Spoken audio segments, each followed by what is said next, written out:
This is part 2 of the epic story of Justice LaHero and the 7 Interdimensional Sword. Please enjoy. When the Void Rift spat Justice LaHero back into existence, he awoke gasping for air, the freezing chill of the unfamiliar forest cutting into his skin. Ugh, where am I? The pale moonlight filtered through the twisted, gnarled branches overhead, casting shadows that seemed to move and breathe on their own. The forest was eerily silent. No rustling leaves, no chirping insects, only the oppressive, suffocating quiet of a place frozen in time. This silence, it's unnerving. What's doing this? A dense mist clung to the ground, swirling like ghostly fingers around his boots. With a sense of dread, Justice looked down at his hand. His heart sank. The sword is just a hilt now, empty and powerless. The 7 Interdimensional Sword, his only defense against the coming darkness, had been stripped of its blade, leaving only cold, inert metal. No. The sword, it's gone. The Void Rift must have done this. Damn it, Doku. Your tricks knows no bounds. This dimension, is this part of your trick too? He was vulnerable, stranded in this dimension with no sign of Doku or the way back home. Yet, as he took a step forward, a flicker of green light danced along the edge of his vision, a faint, pulsing glow that called to him. He followed the glow deeper into the forest, the cold creeping up his spine.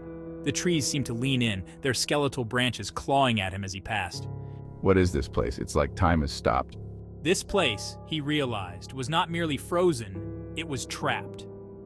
Time had stopped, and every living thing was caught in an endless cycle of decay and renewal, never moving forward or back. It felt alive, as if the forest itself were watching him, waiting. I have to keep moving before this place traps me in eternity too. I have to find a way out. Hey everyone! If you're watching before we get deeper into part 2, don't forget to check out Justice LaHero Jackbox livestream Saturdays at 8:30 p.m. Central Time. And be sure to look out for more stories, instrumentals, and live Jackbox streams.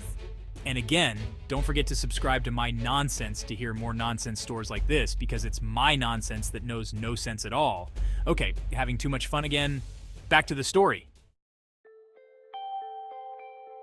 Suddenly he heard it, a whisper, faint but unmistakable. Life, it can be joyous, it can be cursed, it can be full, it can be empty. Do you know where the balance is? Do you have what it takes to keep it balanced? It was the voice of the life sword, calling to him from somewhere in this nightmarish dimension. He knew, somehow, that this forest was tied to the essence of the life sword, and if he could retrieve it, perhaps he could begin to restore the others. The life sword, a sword to which I hold dear. The memories that come with it, I can sense it. It's here, I must find it.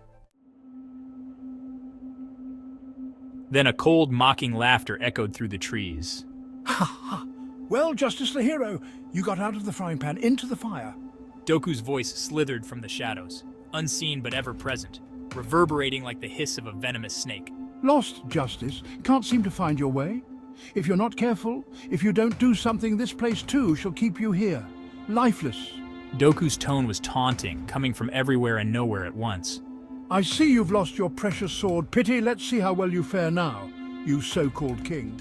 Doku, show yourself, you coward. Enough of your foolish... What the... Before Justice could finish his reply, a bolt of sickly green energy shot from the darkness, hurtling toward him with deadly precision. It was the Tempest Arkham, an attack that warped and corrupted everything it touched, causing nature to twist and writhe into grotesque shapes.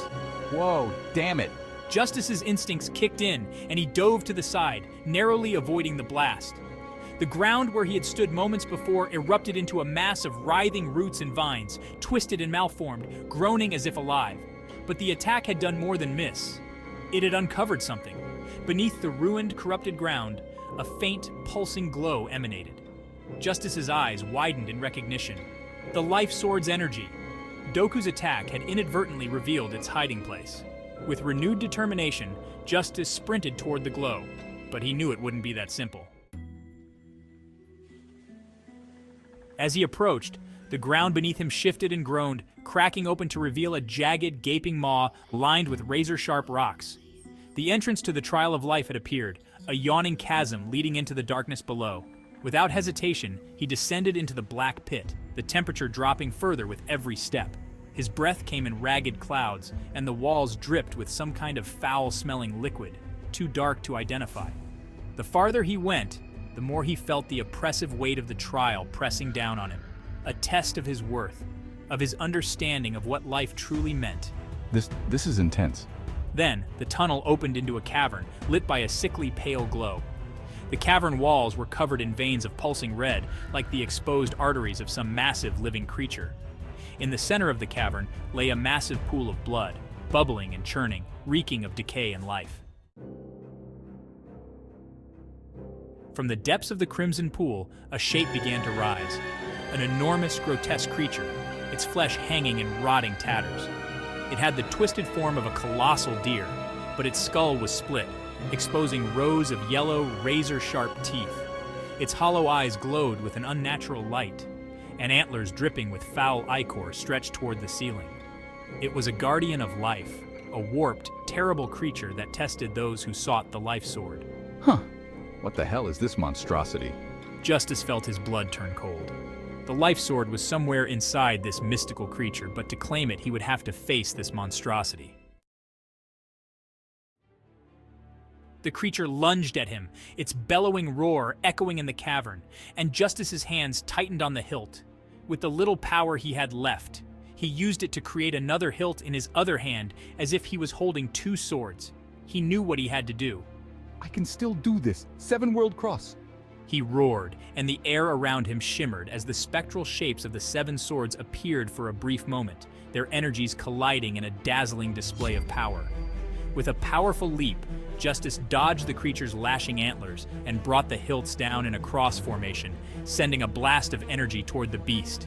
It staggered but did not fall. The creature bellowed in rage, its blood-churning form twisting and growing larger. Justice grimaced, then dropped the hilts into his hands, gathered a little more power as he could, and shouted. Sword hand release. In an instant, spectral swords appeared around his hands like claws, glowing with faint light. He moved in a blur, slicing and dodging the creature's wild swings, each attack peeling away pieces of its decaying flesh. But the creature was relentless. It forced him back, closer to the bubbling pool of blood. Justice's heart pounded. He could feel the creature's life force pulsing, desperate and unending. He had to finish it.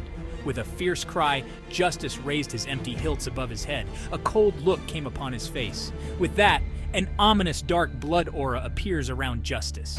Sanguis contorquetur. He shouted, and the cavern itself seemed to tremble. The blood pooled around them began to rise, swirling into a crimson storm around his blades.